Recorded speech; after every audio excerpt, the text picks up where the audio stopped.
Түркістан облысында сумен күрес жалғасуда. 2022 жылдың 11 наурызы мен 16 наурыз аралығында жаңбыр түріндегі толассыз жауын-шашын салдарынан Жетісай және Мақтаарал аудандарында жыл сайынғы орташа жылдық нормадан 161%-дан асатын маусымдық жаңбыр жауған.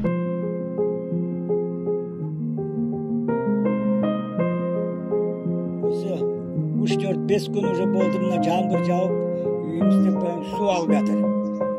Әкімшіліктен міне 1-2 раз насос әкелді. Енді өзіміз насосымыз істеп, бензин әкеліп берді.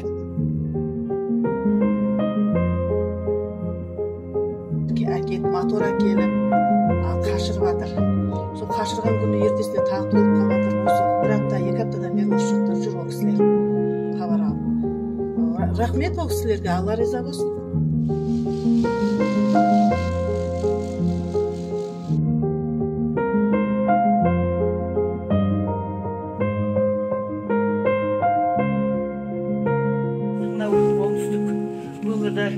Атакен, елді мекен су алды, соның ішінде біздің үйімізді су алды. Сол кезде мына бізге Түркістан қаласының жәндегі құтқару командасының балдары бізге жәрдемге бірінші болып келді. Рахмет, күндіз түні үйімізді келіп жәндегі судан неғылуға бала шағамызды жәрдем берді. Моторларын қойып, күндізді қызметін қылып, ұйықтамай бізге қызмет қылды айналайын.